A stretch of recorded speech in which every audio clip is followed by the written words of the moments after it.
Hi, Kim. How are you today? Thanks I'm for joining good. us. Thank you for having me. So we're going to play a couple of songs. Yes. What's the first one we're going to play? What's the story behind it? So this is called Flying Solo, and it's a song about spending time on your own. Those times, I don't know if you get them, but like where you're by yourself for maybe an hour or something, and you just feel so content and so happy, and it's so liberating to just be enjoying your own company. I don't know if you ever get this, but sometimes when you find yourself in a moment by yourself, you almost hope that you don't bump into anybody you know, or like, you don't, Yes. yeah, like you're just like, oh, just give me this moment. And I think there's something really healing in those times, and it's not something we talk about much because it's all about connection. It's all about the hustle. It's all about, kind of like being present online and having this community. Which is awesome and important as well. But I think, having a community with yourself, within yourself is really important. Yeah. So this is a song about that. Beautiful.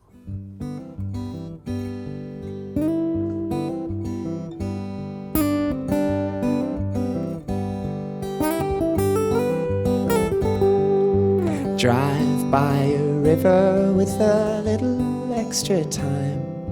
An apple in my pocket and contentment in my mind. I'm flying solo. I'm flying solo. Yeah. Mind over matter doesn't matter in my mind. We're little specks of stardust just meandering through time. Flying solo. Flying solo. Bridge. All my inhibitions, I can't see them to fruition. You could leave your anger light the way and take some failures home.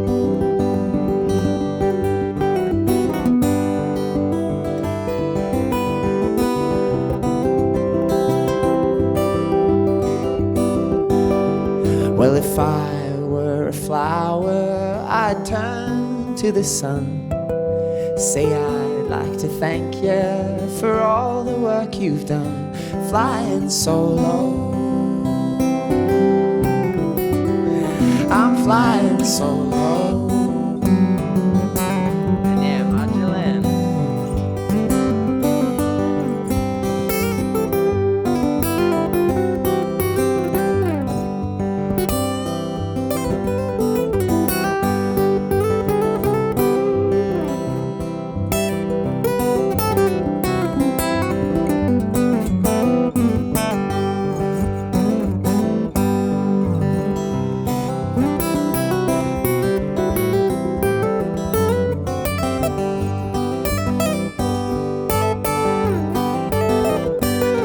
Well, there's fire in my anger, there is fire in my bliss, laughter in my sorrow, and forgiveness when I miss.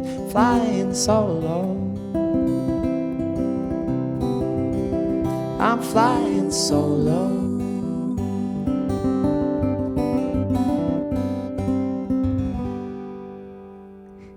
Yeah, we know So that. pretty. Yeah. Groovy.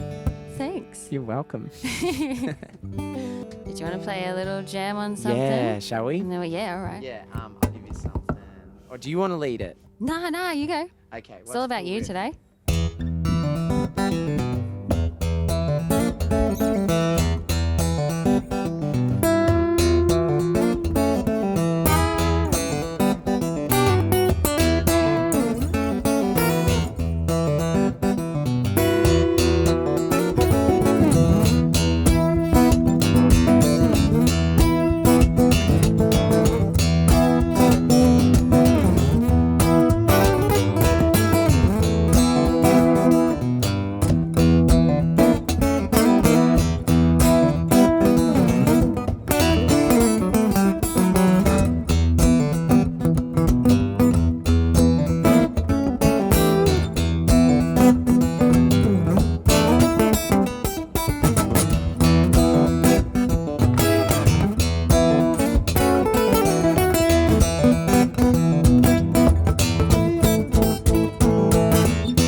Nice. Oh, we're going to have some kind of jam when we do those shows. Heck yeah, that'll be so fun. Right on. Yeah, well, I got 5 questions for you, Yes. if that's cool. all right. Uh-huh. They're very serious. Okay. Brace yourself. I'm ready for serious. Everything we do is very serious, Yes. obviously. Yeah. Hence why they're in a note on my phone. And I've lost them. They must They're be in here somewhere. serious. They're very serious. Once I find them, you'll be like, oh my God. Oh my God. Oh, okay, here we go. Oh yeah, they are serious. Yeah. Okay, very first serious question. Funniest thing that's happened on tour? Oof. The funniest thing that's happened on tour. I mean, I've got one. Yeah, so there's this dog in Adelaide, and his name's Greg. That's not what I expected you to say to begin with. Cool. And it's like,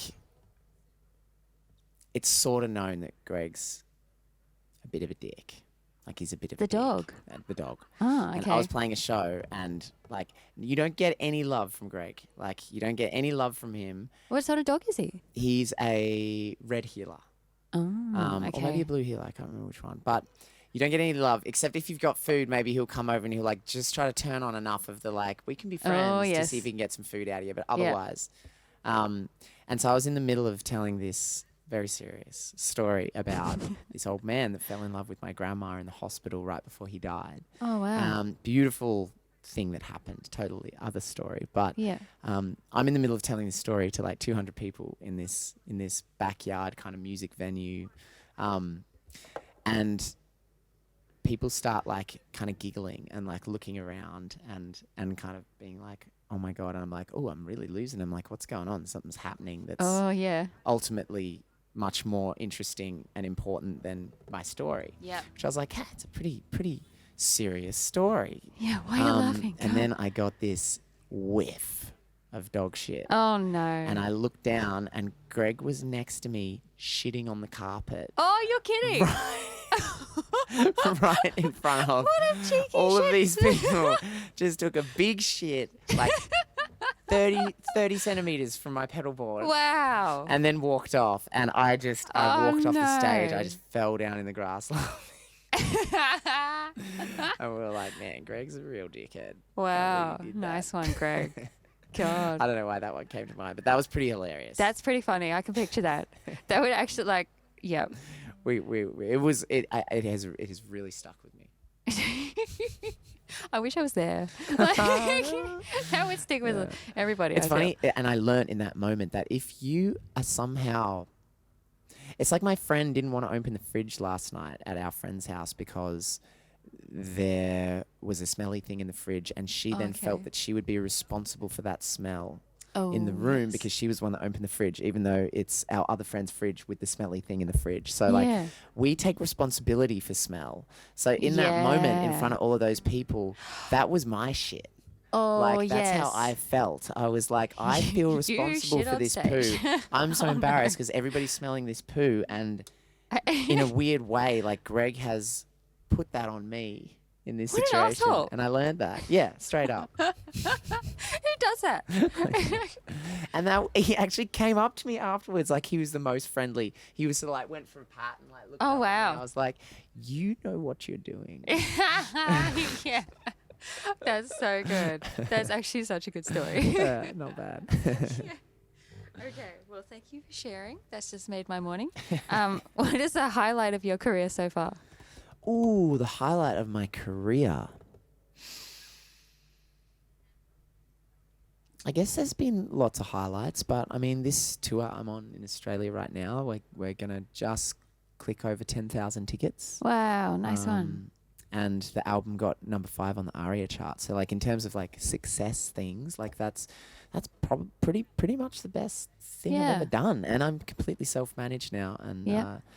and I do everything myself. So in Yeah. that way, like I'm so proud, and that's a real highlight. But like just in terms of like, oh my God, that was the best thing ever. I got to have dinner with John Paul Jones from Led Zeppelin. Oh, That cool. was probably like I felt like a sparrow that was flying just above the earth as I left. Yeah, And I haven't felt that before.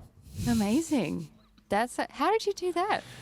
He was playing bass with C6 Steve, who is a blues player from the States, and I did some touring with C6 Steve, so I knew Steve, and Steve invited me to dinner, and John was there. Amazing. It was so cool.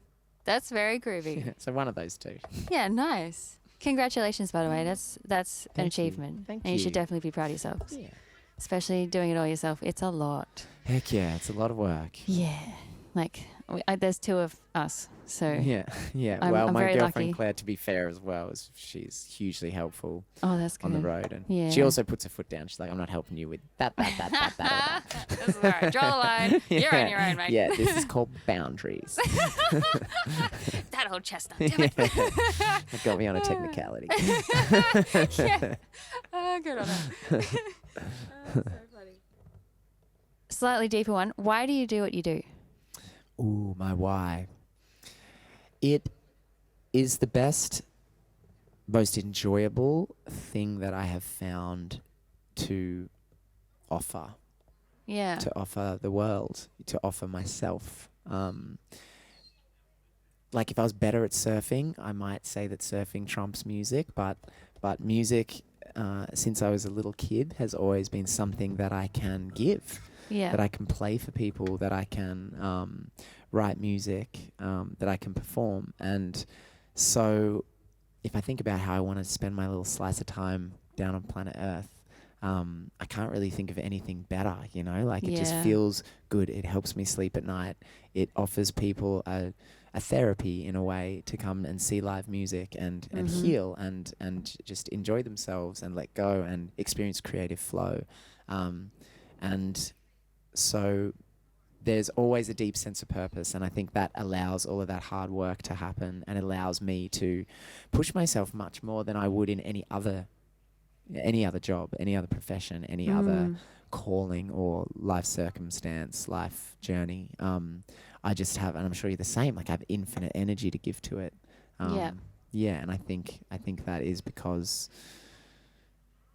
it just does a little bit of good. It's just a little bit of good in a world that's freaking confusing. Some lot of bits of good are actually not that good, and some, you know. So doing a little bit of good and just knowing that yes, this is good. This is a good thing to offer. In this present moment in time. That's a blessing. I agree, and it's beautiful that you're so aware of that. Thanks. And I think a lot of people would definitely leave your shows walking home a little better than when they walked in. That's the hope. Yeah, I reckon that's definitely happening. Otherwise, you wouldn't be selling 10,000 tickets. So That's true. Yeah, A couple of people must be enjoying it. I reckon. Yeah, a couple, just one or two. So we were talking earlier about how Lloyd Spiegel was an influence earlier on. Yeah, what are some of your other influences? John Butler. Yeah, Watched him last night. Flipping heck. Good. You know, some people say don't meet your heroes, but he is absolutely tears that saying to shreds, because he only became more incredible when I met him as a person, as a human, what he stands for, his time that he's given me, his ability to communicate, his passion, the things that he's lacking, the things that he's not. Just allow him to be so free and energetic and beautiful and just inspiring. So he's a huge one. I was massively into Bob Dylan for a long time, and I think that gave me a dedication to lyrics and to the songwriting side of things. Yeah, I'd say they're the two I'd add. Nice. They're a good mix. We've had a few people say Bob Dylan. Yeah, oh my God. His influence spans a long way. Yeah. It's amazing, Crazy. dude. Yeah. The last question was, what have you got coming up next? So I'm headed to Gumball Music Festival next weekend. Cool. We are show 51 of 74 on this tour. Maybe a bit higher now, 54, 55. But yeah, so Gumball Music Festival, and then I'm driving all the way up to Cairns, and then I'm driving back down playing North Queensland gigs. And then I go to Indonesia, and then to Canada, and then to Europe, and then to America, and then to New Zealand. Busy. Nice one. That's the rest of this year. Amazing. Indonesia would be cool. Well, I'm actually not playing there. That's just for for funsies. Amazing. That's even better. yeah, totally work related. Surf trip. Exactly. Yeah. Nice. Yeah. Well, and by the way, this will be coming out, I expect, before we play Cool. some So we can shows. plug our shows. Yeah. May 30 and 31 on the Gold Coast and Brisbane. Woohoo! Magelin's going to play with me. It's going to be Yes. awesome. It's going to be so great. We're going to have a jam. But yeah, thank you very much for coming in and having a chat and a jam. And You're welcome. it's a pleasure to have you. And I'm really looking forward to playing those shows with you because, Heck yeah. yeah, you're inspiring to us. Oh, So well, keep I'm doing what you're honoured. doing. Thank you for showing me your world and inspiring me with your world. And yeah, we're going to be on the road together. Yay! So cool.